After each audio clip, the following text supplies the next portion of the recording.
मत्ती 5 अध्याय 1 से 12 पद। ये परमेश्वर का वचन है और परमेश्वर के वचन में इस प्रकार से लिखा है, वह इस भीड़ को देखकर पहाड़ पर चढ़ गया और जब बैठ गया तो उसके चेले उसके पास आए और वह अपना मुंह खोलकर उन्हें यह उपदेश देने लगा, धन्य है वे जो मन के दीन हैं, क्योंकि स्वर्ग का राज्य उन्हीं का है। धन्य है वे जो शोक करते हैं, क्योंकि वे शांति पाएंगे। धन्य है वे जो नम्र हैं, क्योंकि वे पृथ्वी के अधिकारी होंगे। धन्य है वे जो धर्म के भूखे और प्यासे हैं, क्योंकि वे तृप्त किए जाएंगे। धन्य है वे जो दयावंत हैं, क्योंकि उन पर दया की जाएगी। धन्य है वे जिनके मन शुद्ध हैं, क्योंकि वे परमेश्वर को देखेंगे। धन्य है वे जो मेल कराने वाले हैं, क्योंकि वे परमेश्वर के पुत्र कहलाएंगे। धन्य है वे जो धर्म के कारण सताए जाते हैं, क्योंकि स्वर्ग का राज्य उन्हीं का है। धन्य हो तुम जब मनुष्य मेरे कारण तुम्हारी निंदा करे और सताए और झूठ बोल बोल कर तुम्हारे विरोध में सब प्रकार की बुरी बात कहे, तब आनंदित और मगन होना, क्योंकि तुम्हारे लिए स्वर्ग में बड़ा फल है। इसलिए कि उन्होंने उन भविष्यद्वक्ताओं को जो तुमसे पहले थे इसी रीति से सताया था। ये परमेश्वर का वचन है। हम सब अपने स्थान पर बैठ जाएंगे और आइए इस वचन की समझ के लिए हम परमेश्वर से सहायता को मांगें। पिताजी, हम धन्यवाद देते हैं कि आपने एक बार फिर हम सबको प्रभु के इस दिन में अवसर दिया है कि हम आपके वचन की ओर आ सकें, आपके वचन पे मनन कर सकें और प्रभु जी वो वचन हमारे हृदय से, हमारे जीवन से बातचीत करने वाला हो सके। प्रभु जी, जब आज हम इन धन्यवानियों पे और ख़ास करके 30वीं धन्यवानी पे मनन करते हैं, होने दे परमेश्वर की ये धन्यवानियाँ हमारे जीवन को, हमारे हृदय को छेदित करने वाली हो सके और प्रभु जी उसको छिद्र कर आपके सच्चाइयों को हमारे जीवन में उतारने वाले हो सके, ताकि प्रभु जी हम आपके पुत्र प्रभु यीशु मसीह की समानता में हर दिन एक कदम आगे बढ़ने वाले हो सकें। ये वचन हम सब के लिए आशीष का कारण बन सके, इसकी समझ हम सब को दें। और जब हम इस वचन को सुनते हैं प्रभु जी, इस पर मनन करते हैं, होने दें कि आपका आत्मा हम में से प्रत्येक जन से पिताजी बातचीत करें, यीशु के नाम से, आमीन। हम सब यहाँ पे पहाड़ी उपदेश को मनन कर रहे हैं, बार बार मनन कर रहे हैं। और मैंने पहले भी बताया था कि जो ये धन्यवानियाँ हैं वो ऐसे ही नहीं है कि यीशु मसीह अचानक से कुछ धन्यवानियों को उन्होंने कह दिया, वरन हम जिस बात को देखते हैं कि धन्यवानियाँ एक के ऊपर एक बनी हुई हैं, एक के ऊपर एक आधारित हैं। वो एक साथ मिलकर के हमारे लिए उस तस्वीर को खींचते हैं जो यीशु मसीह के एक सच्चे चेले में होनी चाहिए। और इसीलिए प्रभु यीशु मसीह शुरू करते हैं, धन्य वे जो मन के दीन हैं, क्योंकि स्वर्ग का राज्य उन्हीं का है। और जो मन के इस प्रकार से दीन होंगे, जो आत्मा में इस प्रकार से दरिद्र होंगे, वो अपने इस तथ्य पे, अपने इस स्थिति पे वो हम दूसरे धन्यवानी में देखते कि वो शोक करेंगे, और चूँकि शोक करेंगे तो वे शांति पाएंगे। और वो शोक हमें जो आत्मा के दरिद्रता की वजह से हमारे अंदर, हमारे हृदय में, हमारे जीवन में जो शोक उत्पन्न होता है, वो शोक हमें एक और चरित्र की ओर ले जाएगा, और वो चरित्र है नम्रता। नम्र होंगे। और तीसरा जो धन्यवानी है जिस पे आज हम मनन करने जा रहे हैं वो यही है, धन्य वे जो नम्र हैं, क्योंकि वे पृथ्वी के अधिकारी होंगे। जो आजकल के इस संसार में नम्रता एक ऐसी चरित्र है जिसको लोग सबसे अंतिम में पाना चाहते हैं, सबसे आखिर में नम्रता मुख्य भाग लोगों के चरित्र में होना चाहता है, क्योंकि कोई नम्र नहीं होना चाहता। लोग सफल होना चाहते हैं और उस सफलता के लिए समाज हमें सिखाता है कि हमें एरोगेंट होना है, हमें आक्रामक होना है, हमें बोल्ड होना है, हमें अपनी बात को बहुत ही बल के साथ लोगों के सामने रखनी है। हमें नम्रता हमारे चरित्र का अंग होना चाहिए। लोग मानते हैं ये समाज, लेकिन वो बहुत निचले पायदान पे होता है। अभी आईपीएल के मैचेस चल रहे हैं और आईपीएल में दो प्रकार का कंपटीशन है। एक कंपटीशन है कि उस आईपीएल को जीतेगा कौन, और एक दूसरा कंपटीशन भी साथ साथ चलता रहता है जिसको कहते हैं वो fair play award. Fair play कि किसने बड़े अच्छे से इस पूरे कंपटीशन को जीता है, कौन बहुत अच्छे से इस कंपटीशन में, इस सीरीज में, इस श्रृंखला में किस टीम ने बड़ा अच्छा व्यवहार किया है दूसरे साथियों के साथ, दूसरे प्रतिद्वंदी टीमों के साथ, उसके लिए एक अलग अवार्ड है। लेकिन कोई उस फेयर प्ले अवार्ड को जीतने में दिलचस्पी नहीं रखता, लोग मुख्य टाइटल को जीतने में दिलचस्पी रखते हैं। कल भी कमेंटेटर्स इस पे बात कर रहे थे कि आखिर में कोई क्यों जीतना चाहेगा फेयर प्ले अवार्ड। लोगों के जहन में सिर्फ कप है कि किसी भी प्रकार से हम इसके विजेता हो जाएं, फेयर प्ले हो या ना हो। समाज नम्रता को इस प्रकार से लेता है, लेकिन परमेश्वर का वचन आज हमें धन्यवाणी में इस प्रकार से लेकर के जाता है। वो कहता है कि परमेश्वर की नज़र में वही अच्छे हैं, परमेश्वर के नज़र उन्हीं को परमेश्वर सहमति देता है, उन्हीं को परमेश्वर अप्रूव करता है। जैसा कि हमने देखा था, ब्लेसेड का मतलब ही, धन्य शब्द का मतलब ही है जिनके पास परमेश्वर की सहमति है, वो वही हैं जो नम्र हैं। तो आइए, क्या है ये नम्रता, कैसे हम इसको समझ सकते हैं? तो जैसे पिछले सप्ताह हमने शोक के बारे में 3 प्रश्न पूछ करके उसको समझने की कोशिश की थी, तो आइए उन्हीं 3 प्रश्नों के साथ हम इसको भी समझने की कोशिश करें कि क्या है ये नम्रता का मतलब क्या है, कैसा ये नम्रता दिखाई देता है और इसका अंतिम परिणाम क्या होगा। तो आइए प्रथम प्रश्न के साथ शुरू करते हैं कि व्हाट डज इट मीन, क्या है इस नम्रता का मतलब। तो सर्वप्रथम तो हमको ये समझने की आवश्यकता है कि नम्रता कोई कमजोरी नहीं है।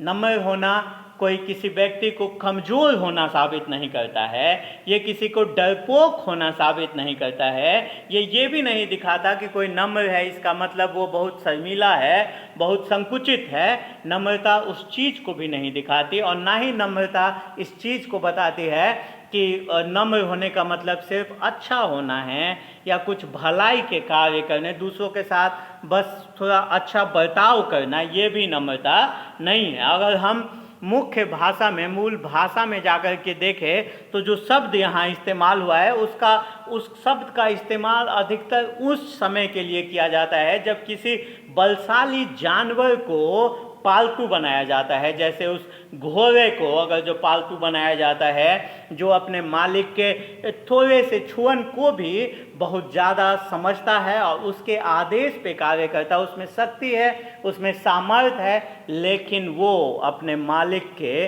नियंत्रण में रहता है, वो अपने स्वामी के नियंत्रण में रहता है। मतलब नम्रता का मतलब कमजोरी होना नहीं है, नम्रता का मतलब है सामर्थ्य को नियंत्रण में रखना, सामर्थ्य होना, पर उस सामर्थ्य को किसी के नियंत्रण में और अपने नियंत्रण में रखना, स्वयं के ऊपर जो नियंत्रण है उस चीज़ को ये नम्रता हमारे जीवन में बताती है। तो जो नम्र व्यक्ति है वो व्यक्ति होने का मतलब है कि वो, उसके अंदर एक संतुलन है, वो अपने क्रोध को संतुलित कर सकता है, वो अपने क्रोध को यूं ही अनायास लोगों के सामने प्रकट नहीं होने देता है, वो उसका जो सामर्थ्य है उसने उसको नियंत्रित कर रखा है। तो एक नम्र व्यक्ति क्या है, मजबूत सामर्थ्य है, लेकिन उसके साथ ही साथ वो बहुत ही सौम्य है, उसके साथ ही साथ वो बहुत ही लोगों के साथ कोमलता से बर्ताव करता है। क्योंकि वो नियंत्रण में है। और हम सब जो इस संसार में आते हैं, हम तो सिर्फ अपने ही राज्य और धार्मिकता की खोज करना चाहते हैं। हमारा जो स्वाभाविक प्रक्रिया है, हम सिर्फ अपने बारे में सोचना चाहते हैं। वैसे में जब प्रभु यीशु मसीह कहते हैं कि पहले तुम परमेश्वर के राज्य और धार्मिकता की खोज करो, ये हमारे लिए स्वाभाविक क्रिया नहीं है। तो इस क्रिया को करने के लिए बहुत सामर्थ्य चाहिए होता है। अगर एक व्यक्ति और एक नम्र व्यक्ति में वो सामर्थ्य है कि वो पहले परमेश्वर के राज्य और धार्मिकता की खोज करे, वो नम्रता के साथ हर परिस्थिति में सर्वप्रथम परमेश्वर को रखता है, तो इसलिए ये सामर्थ्यहीनता को नहीं दिखाता, ये नम्रता कमजोरी को नहीं दिखाता, और ये नम्रता दिखाती है कि वो व्यक्ति मजबूत है, पर उसको उसका जो सामर्थ्य है, उसकी जो मजबूती है, वो नियंत्रण में है। तो एक नम्र व्यक्ति वो है कि वो अपनी ही प्रसिद्धि नहीं चाहता, वो अपने ही आप को सबके ऊपर ऊंचा नहीं करना चाहता है, वरन वो सौम्य है, वो नम्र है, वो धैर्यवंत है, और ख़ास करके दूसरों की कमियों के साथ वो धैर्य रखता है। जब दूसरे गलती करते हैं वो धैर्य रखता है, क्योंकि उसको अपनी गलतियों का एहसास है, उसको अपनी गलती, अपनी कमजोरी, अपने जो उसके कमजोरियां हैं उसको वो पता है। और यही एक जो आत्मा में जो दरिद्र व्यक्ति है, जो अपने पाप पे शोक करता है, वहीं से ऐसी नम्रता हमारे जीवन में आती है। तो सर्वप्रथम हमने देखा कि क्या है ये नम्रता, और अब हम आगे बढ़ेंगे और देखेंगे कि ये कैसा ये नम्रता दिखाई देता है। और इसके लिए आइए हम एक बार फिर से पवित्र शास्त्र में जा कर के हम देखने की कोशिश करें कि ये नम्रता कैसे हमारे जीवन में, इस नम्रता का चित्रण क्या है। और हम देखते हैं पवित्र शास्त्र में बहुत लोगों का जिक्र है जो नम्र है। खास करके हम सर्वप्रथम मूसा के उदाहरण को देखते हैं। मूसा के बारे में बाइबल में लिखा है कि वो पृथ्वी पे सबसे नम्र व्यक्ति था, सबसे दीन व्यक्ति था, सबसे नम्र व्यक्ति था। मूसा जिसने इतने बड़े सामर्थ्य कार्य किए, जिसके द्वारा परमेश्वर ने लाखों इज़राइलियों को मिस्र देश से छुटकारा दिलाया, वो मूसा जिसने लाल समुद्र को दो फाड़ कर दिया, वो मूसा जिसके द्वारा परमेश्वर इज़राइल पे 10 विपत्ति लेकर के आया, वो मूसा कहा जाता है कि वो नम्र है।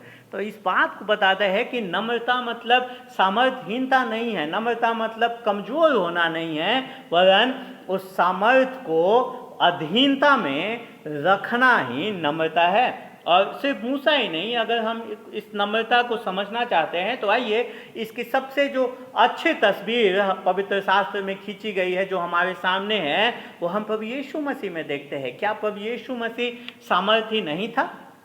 क्या उसके पास पूरे पृथ्वी पे अधिकार नहीं था? क्या उसके पास पूरी सृष्टि का अधिकार नहीं था? सब कुछ था उसके पास। हमारे और आपसे बढ़ के नम्रता उसके पास सामर्थ्य था, पर वो हमेशा उस सामर्थ्य को नियंत्रण में रखता था। जब लोगों ने उसके बारे में भला बुरा कहा तो वो लोगों के साथ उसी प्रकार व्यवहार नहीं करता था। उसने अपने आप का बचाव नहीं किया कभी जब उसके बारे में बुरा कहा गया। और हम अधिकतर पवित्र शास्त्र में, नए नियम में हम बार बार देखते प्रभु यीशु मसीह कहता है कि मैं यहाँ अपनी इच्छा नहीं पूरा करने आया हूँ, वरन मैं अपने पिता की मर्जी को पूरा करने आया हूँ। तो हम नम्रता की इस तस्वीर को प्रभु यीशु मसीह में देखते हैं। और ये नम्रता मेरे प्रियो हमारे जीवन में स्वाभाविक नहीं आ सकते। हम जो आदम के पाप के साथ इस संसार में आए हैं, उसके पाप के स्वभाव के साथ, उस पापी स्वभाव के साथ इस संसार में आए हैं। नम्रता हमारे लिए कोई स्वाभाविक चरित्र नहीं है। हमारे लिए स्वाभाविक चरित्र है परमेश्वर से दूर हो जाना, अपना मार्ग लेना, अपने राज्य को बनाना, अपने बारे में सोचना, ये हमारे लिए स्वाभाविक है। लेकिन इन सब का इनकार करके परमेश्वर को अपने से ऊपर रखना, ये स्वाभाविक नहीं है हमारे जीवन में। और ये कब हो सकता है? जब ये परमेश्वर हमारे अंदर उसको उत्पन्न करे। ये प्राकृतिक नहीं है, ये अप्राकृतिक है, ये परमेश्वर के द्वारा ही ये संभव हो सकता है। कहने का मतलब है कि ये कब हमारे जीवन में ये नम्रता आ सकती है? ये सिर्फ और सिर्फ यीशु मसीह में जब हम जुड़े होते हैं, यीशु मसीह से जब हमारा संबंध स्थापित हुआ रहता है, तभी हम परमेश्वर के इस अनुग्रह को जो हमारे जीवन में आता है, जो हमें नम्र बनाता है, उसको प्रदर्शित कर सकते हैं। यही सुसमाचार की वास्तविकता है कि जब हम अपना टूटा हुआ जीवन परमेश्वर के सामने लेकर के आते हैं, वो हमारे टूटे जीवन को जोड़ता है। जब हम अपनी कमजोरी को उसके सामने रख देते हैं, तो वो हमें उस कमजोरी पे विजय पाने में, सामर्थ्य पाने में हमारी सहायता करता है। तो इसीलिए इस नम्रता को सर्वप्रथम प्रदर्शित करने के लिए हमारे जीवन में हमें उसके नम्रता के स्रोत से जुड़ने की आवश्यकता है। हम यीशु मसीह के बिना इस नम्रता को पा नहीं सकते हैं। ये नम्रता हमारे जीवन में तब दिखाई देती है जब हम दूसरे लोगों के साथ कैसा हम व्यवहार करते हैं। दूसरे लोग इसके द्वारा, इस व्यवहार के द्वारा, इस चरित्र के द्वारा हमारे अंदर प्रभु यीशु मसीह की छवि और उसके चरित्र को देखते हैं। अगर कोई मेरा कुछ नुकसान कर देता है तो मैं उसके साथ कैसा व्यवहार करता हूँ। अगर मैं अपने सामर्थ्य को अपने यीशु मसीह की अधीनता में रखूं तो मैं उसके साथ नम्रता के साथ व्यवहार करूंगा। और जब मैं उसके साथ नम्रता के साथ व्यवहार करूंगा तो वो प्रभु यीशु मसीह को उस नम्रता में देखने पाएगा। मेरे प्रियो, नम्रता का जो सबसे सिद्ध चित्रण वो स्वयं यीशु मसीह है। उसने कभी अपना बचाव नहीं किया। उसके बारे में लोगों ने क्या क्या न कहा, उस पर थूका, उसको मारा, पर उसने पलट कर जवाब नहीं दिया। वो नम्र रहा। और हम अगर इस नम्रता को पाना चाहते हैं तो सर्वप्रथम हमें उस यीशु मसीह से जुड़ना पड़ेगा और हमको अपनी वास्तविकता को जानना पड़ेगा। और वास्तविकता है कि मैं एक पापी हूँ। हाँ, मैं एक पापी हूँ, लेकिन मैं सिर्फ एक पापी नहीं, मैं परमेश्वर के द्वारा बचाया हुआ भी हूँ। बाइबल मुझे संत के रूप में भी बोलती है। और मैं संत इसलिए हो गया हूँ क्योंकि मैंने कुछ नहीं किया, वरन परमेश्वर जो मेरे साथ, परमेश्वर ने जो मेरे लिए किया है, उसके वजह से जिस योग्य मैं था नहीं, वो कार्य परमेश्वर ने मेरे साथ किया। कि मैं अयोग्य हूँ, पर फिर भी मैं उस महान परमेश्वर के प्रेम में छिपा हुआ हूँ, उसके पुत्र के प्रेम में छुपा हुआ हूँ जो मेरे लिए मरा। और जब हम इस सच्चाई को समझ जाते हैं, जब हम अपनी वास्तविकता को समझ जाते हैं, तो फिर हम दूसरों के साथ कैसा व्यवहार करते हैं, उसमें ये नम्रता, नम्र होना या ना होना छिपा है। मेरे प्रियो, बहुत आसान है अकेले प्रार्थना के समय में अपने आप को, अपनी आत्मा के दरिद्रता को पहचान लेना। बहुत आसान है प्रार्थना में अकेले उस आत्मा के दरिद्रता पे शोक करना। लेकिन उस एकांत से बाहर निकल करके उसको प्रदर्शित करना, ये कठिन है। और कैसे ये प्रदर्शित होता है कि हम आत्मा के दरिद्र हैं, हम इस बात को जानते हैं, हम उस पर शोक करते हैं, जब हम बाहर नम्रता को दिखाते हैं। अगर मैं नम्र हूँ तो मेरी पत्नी उस चीज़ को देखते हैं। अगर मैं नम्र हूँ तो मेरे पड़ोसी, यहाँ तक कि मेरे शत्रु उस बात को जान जाते हैं। नम्रता एक रिश्तों के संबंध में दिखाई देती है। नम्रता एक ऐसी चरित्र है जो रिश्तों के संबंध में दिखाई देती है। लोग देखते हैं, और खास करके वैसे लोग उसको ज़्यादा देख पाते हैं जो जिनका पाप हमारे जीवन में प्रकट होता है, जिनके पाप के वजह से हमारा कुछ नुकसान हो रहा है, या उनसे प्रत्येक दिन हमारा रूबरू होना है, आमने सामने होना है, और उनकी पाप पूर्णता को हम देख पाते हैं। वैसे लोग हमारे जीवन में इस नम्रता को बहुत ही ज़्यादा तवज्जो से देख पाते हैं। तो मेरे प्रियो, नम्र होने का मतलब है कि हम जैसा यीशु मसीह के चरित्र को देख रहे थे, उससे नम्रता को देख रहे थे। नम्र होने का मतलब है कि हम अपना बचाव नहीं करना चाहते, क्योंकि हम जानते हैं कि हमारे अंदर ऐसी कोई योग्यता नहीं है जिसको हम बचाव करें समाज के सामने में।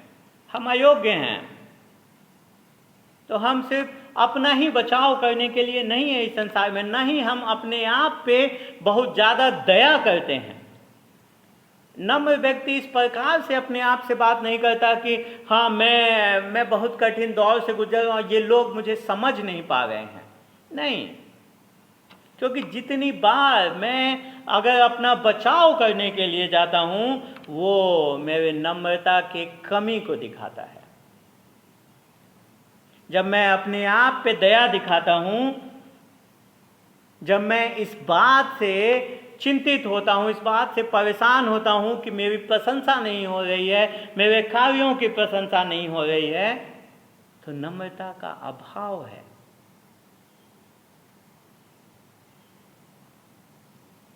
मेरे प्रियो, नम्रता का मतलब है वो सौम्य, वो नम्र व्यवहार जो अपने सही वास्तविकता को जानने के बाद आता है। परमेश्वर के सामने ईमानदार होना बहुत आसान है।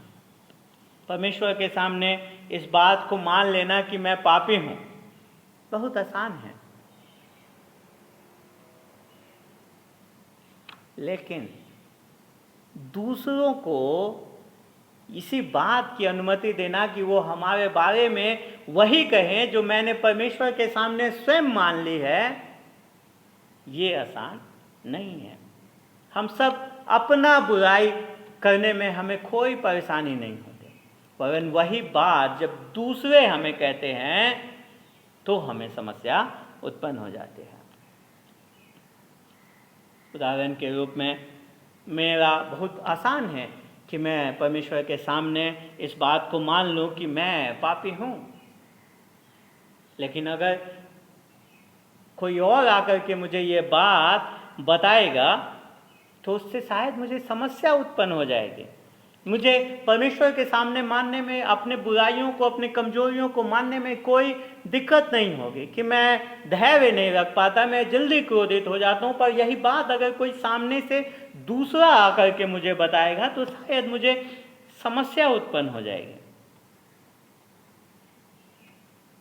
मैं दूसरों को से इन बातों को सुनने के लिए शायद तैयार नहीं हूँ, जो बात मैं स्वयं परमेश्वर के सामने मान लेता हूँ। एक प्रकार का पाखंड है यहाँ पे। जब नम्रता हमारे जीवन में नहीं होता है तो हम एक प्रकार से पाखंडी होते हैं। हम जो बात परमेश्वर के सामने मान रहे होते हैं वही बात हम दूसरों से सुनने को तैयार नहीं होते हैं। दूसरे शब्दों में एक बार फिर से अगर कहूं तो ये नम्रता स्वाभाविक नहीं है। स्वाभाविक है जैसे को तैसा, मेरे साथ जैसा किया मैंने उसके साथ वैसा किया। तुमने मुझे एक बुरी बात बताई, मैं तुम्हें तुम्हारी 10 बुरी बात बताऊंगा, बजाय इसके कि मैं अपनी एक बुरी बात पे मनन करूं, मैं विचार करूं, मैं उस बात को मान लूं, क्योंकि मैंने परमेश्वर के सामने पहले मान लिया है कि हाँ मैं ऐसा हूं, हाँ मैं योग्य नहीं हूं, हाँ मुझ में बहुत कमियां हैं। लेकिन संसार का तरीका है जैसे को तैसा।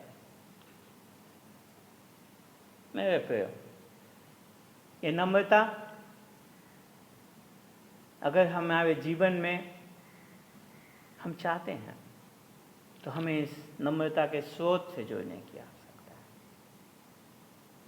जो इस नम्रता का सही चित्रण है उससे जुड़ने की आवश्यकता है। और गलातियों 5 अध्याय 23 पद में जो आत्मा के फल हैं उसमें ये नम्रता शामिल है। ये नम्रता हमारे अंदर से नहीं आएगी, हमें इसके लिए हमें ललायित होना पड़ेगा और सिर्फ मसीह के द्वारा हमें ये नम्रता मिलेगी। हमें मसीह के साथ अपना जीवन मसीह को समर्पित कर देना होगा, तभी हम उसके अनुसार और उस आत्मा में बढ़ना होगा, तो उसके आत्मा में, ताकि ये आत्मा का फल हमारे जीवन में दिखाई दे सके। गांव में जब नए बैल खरीदे जाते हैं तो उनको कुछ दिन पुराने बैल के साथ दावा जाता है, ताकि वो पुराने बैल के साथ जुटने से वो नया बैल किस दिशा में जाना है उसको समझ सके, और अपने मालिक के, अपने स्वामी के, जो उसको चला रहा है, जो उसको जोत रहा है, जो उसको दाव रहा है, उसको, उसके आदेशों को समझना सीख सके। मेरे प्रियो, अगर हम इस प्रकार के नम्रता को अगर हमें चाहना है, अगर हम चाहते हैं, तो हमें उस यीशु मसीह के साथ जुटना पड़ेगा। हमें अपना जीवन उसके चरणों में, उसके सामने हमारे जीवन के तमाम नीतियों के लिए, दिशा निर्देशों के लिए हमें अपने आप को उसको समर्पित करना होगा। मेरे प्रियो, हमने देखा कि नम्रता क्या है और वो हमारे जीवन में उसका होने का क्या मतलब है, वो कैसे दिखेगा। और तीसरी चीज़ जो हम देखते हैं वो है कि इसका क्या, ऐसी नम्रता का, जब ऐसी नम्रता हमारे जीवन में आती है तो उसका क्या परिणाम है। और ये उसका परिणाम है क्योंकि वे पृथ्वी के अधिकारी होंगे, पृथ्वी के अधिकारी होंगे। जो मूल भाषा है उसके अनुसार जो अनुवाद है वो उत्तराधिकारी होना है। अंग्रेजी में लिखा है because they will inherit the world, the earth, they will inherit the earth.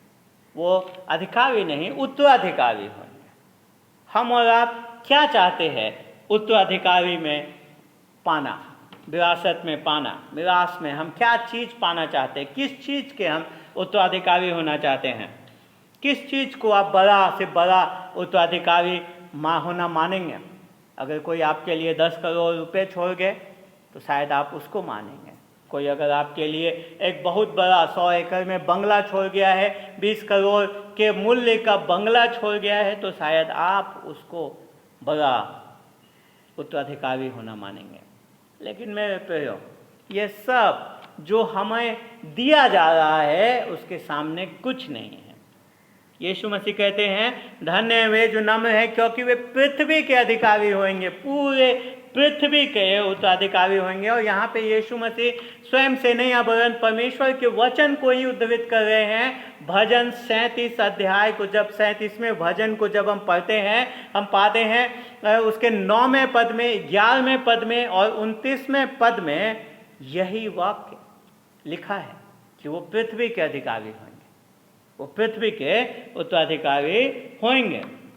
मेरे प्रियो, जो आज शासन करते हैं, जो आज पृथ्वी पे सफल हो रहे हैं, जो इनका आज पृथ्वी के विभिन्न कोनों पे नियंत्रण है, जो आक्रामक हैं, जो बहुत कठोरता से शासन करना जानते हैं, वो अंत में पृथ्वी के उत्तराधिकारी नहीं होंगे।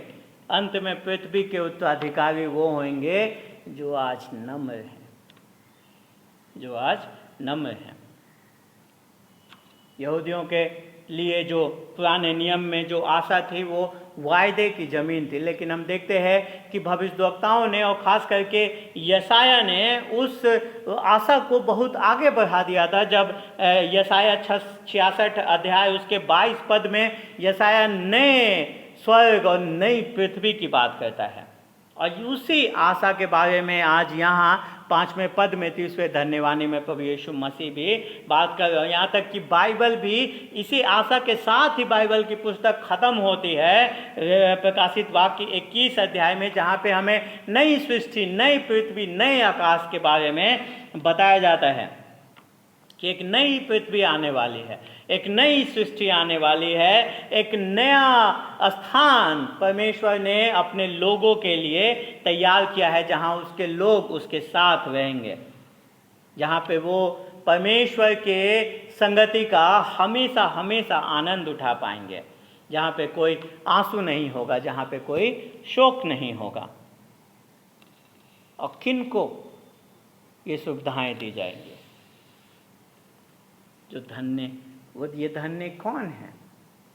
जो आज नम्र हैं, जो आज नम्र हैं, जो आज इस संसार में छोटे समझे जाते, जो आज इस संसार में कमजोर समझे जाते हैं अपनी नम्रता के वजह से, वो इस पृथ्वी के उत्तराधिकारी होंगे, पृथ्वी के उत्तराधिकारी। शायद आप सोच रहे होंगे कि मैं तो स्वर्ग जाना चाहता हूँ और आप मुझे पृथ्वी के उत्तराधिकारी बना रहे हैं। मेरे प्रियो, जो परमेश्वर का आने वाला राज्य है उसमें हम सिर्फ अगर हम सोचते हैं कि हम बादलों पे ही सिर्फ रहेंगे, बादलों पे उड़ते हुए रहेंगे, तो ये सच्चाई नहीं है।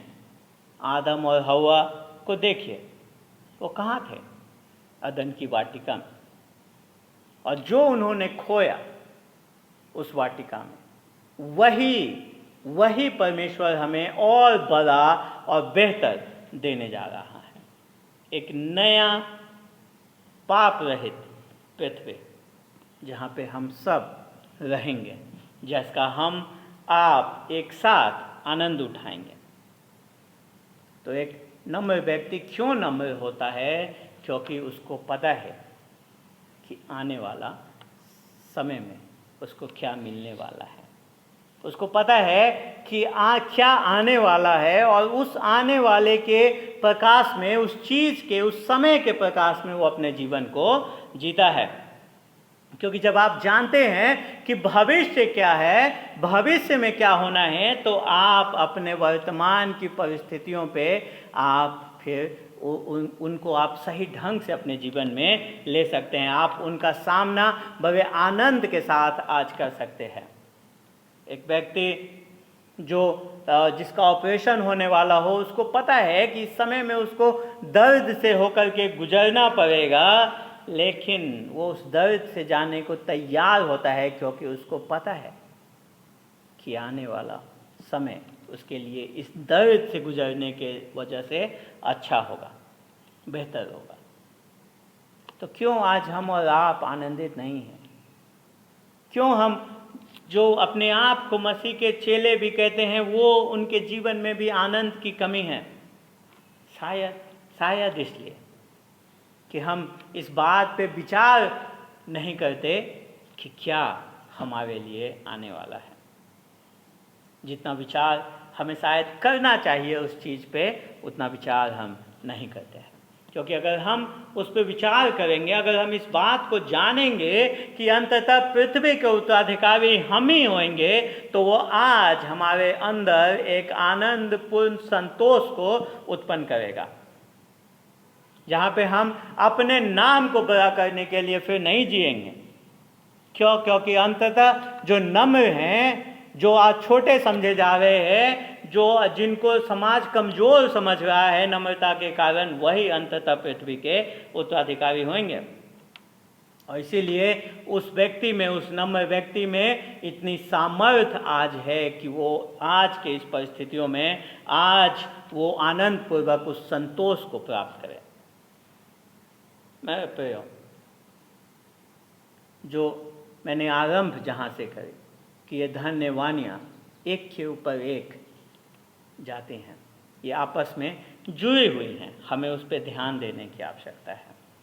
क्योंकि हम अचानक से इस तीसरे धन्यवाणी, इस चरित्र को नहीं पा सकते हैं, सीधा हम नम्रता तक नहीं पहुंच सकते। क्योंकि पहला कदम इस नम्रता तक पहुंचने के लिए है कि हम आत्मा के दरिद्र होना आवश्यक है। और वो दरिद्रता तब आती है जब हम अपने वास्तविकता को जान जाते हैं, जब हम इस बात को जान जाते हैं कि ऐसा कुछ नहीं है मेरे अंदर, ऐसा कुछ नहीं है मुझ में, जिसके वजह से परमेश्वर मुझे ग्रहण करे, परमेश्वर मुझे प्रशंसा करे, परमेश्वर के नज़र में मैं अच्छा साबित हो जाऊं। ऐसा मेरे जीवन में कुछ नहीं है। हम सब, मैं परमेश्वर के महिमा से रहित हूँ और मुझे परमेश्वर की आवश्यकता है। जब हम इस बात को समझ जाते हैं, तो उसके अगले धन्यवाणी में हम उस पे शोक करते हैं, अपने उस आत्मिक स्थिति पे, आत्मिक परिस्थिति पे, उस आत्मिक दशा पे हम शोक करते हैं।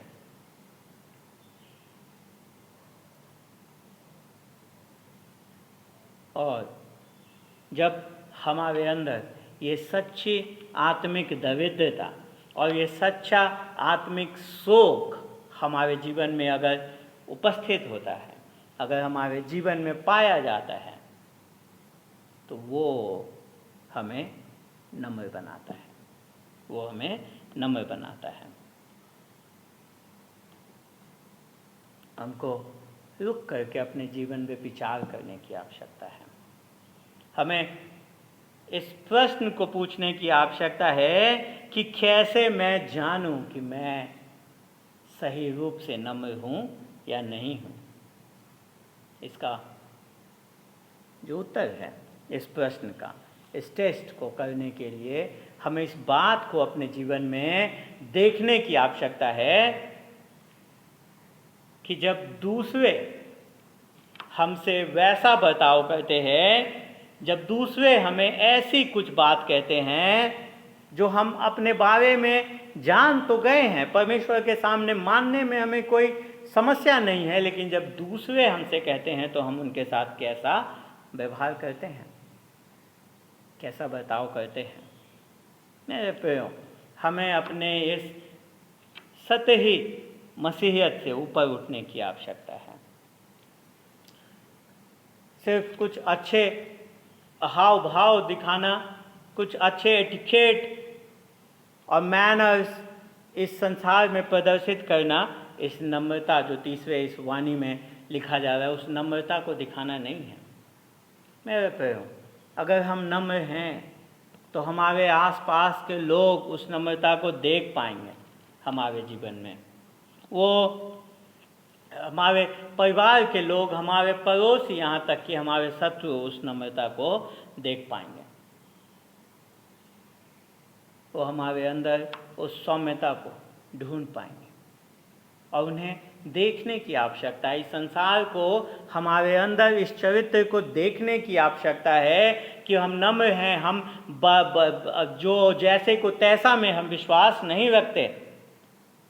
और क्योंकि जब ये संसार हमारे अंदर इस नम्रता को देखेगा, इस चरित्र को देखेगा, तो वो यीशु मसीह को देखेगा और उस यीशु मसीह को देखेगा जिसकी इस संसार को सबसे ज़्यादा आवश्यकता है। परमेश्वर करे कि इस धन्यवादियों पे जो हमारा अध्ययन है, उसके द्वारा परमेश्वर हमारे हृदय को इस प्रकार से छिद्र करे, हमारे जीवन में इस प्रकार से आए, ताकि हम अपने इस आत्मिक दरिद्रता को पहचान सकें और पहचानते रहें और अपने उस आत्मिक दरिद्रता पे शोक करते रहें और अपने जीवन में नम्र होते रहें, नम्रता में आगे बढ़ते रहें। परमेश्वर हम सबको आशीष दें। आइए हम प्रार्थना करें। पिताजी, हम धन्यवाद देते हैं आपको, आपके इस वचन के लिए। तो जी सच में जिसको ये संसार कमजोरी समझता है, तो जी आपके राज्य में वही सामर्थ है। तो जी नम्र होना, हम सब सफल होना चाहते हैं। हम नम्रता को अपने जीवन में बहुत नीचे पायदान पर रखते हैं। अगर उस नम्रता के पे चढ़ करके हमें सफलता मिलती है तो हम चढ़ने में कोई गुरेज नहीं होता। तो जी हम अपने इस कमजोरी को मान लेते हैं। आपसे विनती करते हैं प्रभु जी कि होने दें कि जो हमारी पहचान है आप में, हम उस पहचान को समझ सकें और प्रभु जी उसी के अनुसार हमारे जीवन में हम उस आत्मिक दरिद्रता को जान सकें, उस पर शोक कर सकें और उसके द्वारा आपके इस नम्रता में आगे बढ़ने वाले हो सकें। वो नम्रता जो आत्मा के फल में से है, प्रभु जी होने दें कि हमारे जीवन में ये फल दिखाई दे सके, क्योंकि हम उसके जड़ से अपना संबंध स्थापित किए हुए हैं। और प्रभु जी लोग हमारे अंदर इस नम्रता को देख सकें और उसके द्वारा आपके नाम की महिमा हो। और प्रभु जी लोग आपको देख सकें और अपने अपने आत्मिक दरिद्रता को पहचान सकें और इस नम्रता के भूखे होने वाले हो सकें, ताकि प्रभु जी आपके पास इस नम्रता को पाने के लिए आ सकें और उस नम्रता को आपसे पा सकें। तो जी हम सारी बातों को आपके हाथ में सौंप देते हैं। धन्यवाद के साथ प्रार्थना अपने उद्धारकर्ता, मुक्तिदाता प्रभु यीशु मसीह के नाम से मांग